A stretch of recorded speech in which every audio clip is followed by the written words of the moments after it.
আচ্ছা, একটা সময় কিন্তু বেশ ভাইরাল হয়েছিল গন্ধরাজ ফ্লেভারের সমস্ত খাবার। এই ধরো গন্ধরাজ ফ্লেভারের মোমো, গন্ধরাজ ফ্লেভারের ফ্রাইড রাইস, বিভিন্ন রকম। তো অনেক দিন আগে সেটা অবশ্য, কিন্তু আজকে আমার হঠাৎই ইচ্ছে হলো একটু গন্ধরাজ ফ্লেভারের পোলাও খেতে। তো ভাবলাম বানাই। তো তার জন্য এখানে যে কোনো সুগন্ধি আতপ চাল লাগবে। আমি এখানে গোবিন্দভোগ চাল নিয়েছি 200 গ্রাম। চালটাকে ভালো করে ধুয়ে পরিষ্কার করে নেব।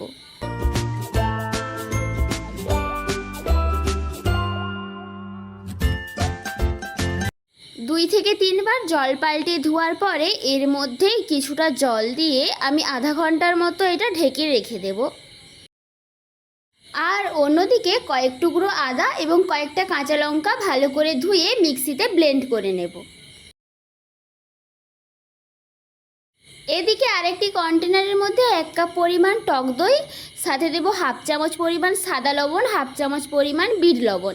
এটা যেহেতু গন্ধরাজ ফ্লেভার, তো একটা গোটা গন্ধরাজ লেবুর রস দিলাম। তারপর সব কিছু একসাথে মিশিয়ে প্রায় 10 থেকে 20 মিনিট ভালো করে দইটাকে ফেটিয়ে নেব। ফেটানো হয়ে গেলে এর মধ্যে 2 কাপ পরিমাণ জল দিয়ে একটা ঘোল বানিয়ে নেব।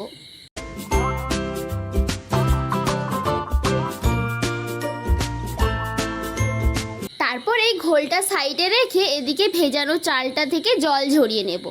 বড় স্ট্রেনার থাকলে তো আপনারা স্ট্রেনারের সাহায্যে ভালো করে জলটা ঝরিয়ে নিতে পারবেন। আমার কাছে বড় স্ট্রেনার ছিল না, তাই হাতের সাহায্যে আস্তে আস্তে ভালো করে জলটা চেপে চেপে ঝারিয়ে নিচ্ছি।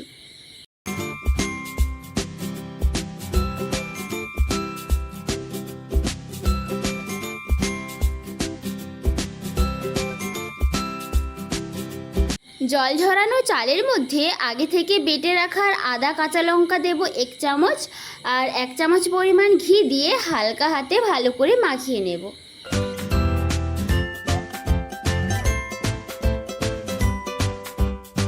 তারপর এদিকে কড়াইয়ের মধ্যে 2 চামচ পরিমাণ সাদা তেল, 1 চামচ পরিমাণ ঘি দিয়ে তার মধ্যে কয়েকটা কাজু বাদাম লাল লাল করে ভেজে নেব।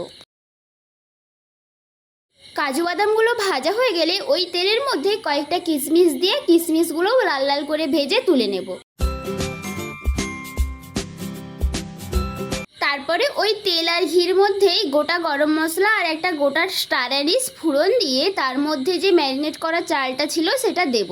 সেটা দিয়ে প্রায় 2 মিনিটের মতো ভাজা ভাজা করব।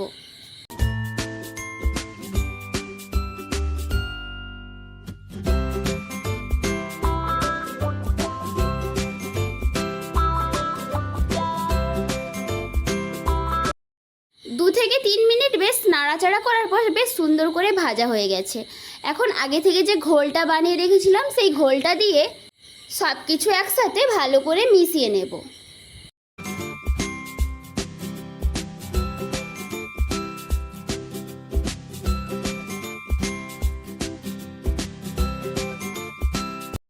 সাথে দেব 2টো কাঁচা লঙ্কা আর কালার হওয়ার জন্য একটু হলুদের গুঁড়ো দিয়ে এটা ঢাকা দিয়ে রাখবো প্রায় 20 মিনিট। 20 মিনিট পর যখন ঢাকনা খুলি মনটা একটু খারাপ হয়ে গেছিলো, কারণ আমার জলটা বেশি পড়ে যাওয়ায় এটা ঝরঝরে না হয়ে খিচুড়ির মতো হয়ে গেছিলো। এটা দেখে মনটা বেশ খারাপ হয়ে গেল। তারপর ভাবলাম এতটা যখন করেছি বাকিটাও করে দেখি যা হয়। দিয়ে এর ওপর 50 গ্রামের মতো চিনি আর আগে থেকে ভেজে রাখা কাজু কিশমিশ, 1 চামচ পরিমাণ ঘি আর গন্ধরাজ লেবুর ওপরের কোড়াটা দিলাম। এটা কিন্তু একবারে গ্রেট করার পরে যতটা হয় সেটাই। আর এই গন্ধরাজ লেবুর কোড়াটা দেওয়ার সময় একটু দেখে দিতে হবে, কারণ সাদা অংশটা পড়ে গেলে কিন্তু তেতো হয়ে যাবে।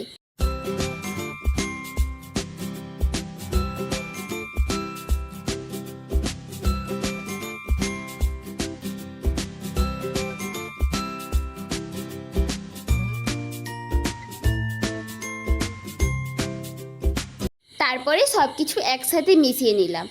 আর এদিকে যেহেতু এটা খিচুড়ির মতো হয়ে গেছিলো, পোলাও না হয়ে, মা বললো এটা একটু বাতাসে রেখে দিলে কিন্তু ঝরঝরে হয়ে যাবে। আর সত্যি তাই হলো, বাতাসে রেখে দিয়েছিলাম বেশ কিছুক্ষণ। তারপরে এটা কিন্তু বেশ ঝরঝরে হয়ে গেছিলো। এখন একটা প্লেটের মধ্যে আমি তুলছি, তুলে এটাকে পাখার নিচে রেখে দেবো।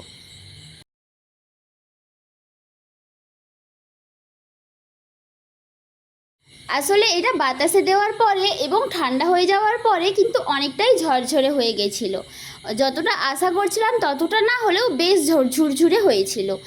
আর এটা সুন্দর দেখানোর জন্য উপর থেকে কয়েকটা গন্ধরাজ লেবু স্লাইস দিলাম। আর খেতে তো দারুণ দুর্দান্ত স্বাদ হয়েছিল, সবাই খেয়ে কিন্তু দারুণ বলেছিল। তো তোমরাও চাইলে একবার তোমাদের মতো করে ট্রাই করতে পারো।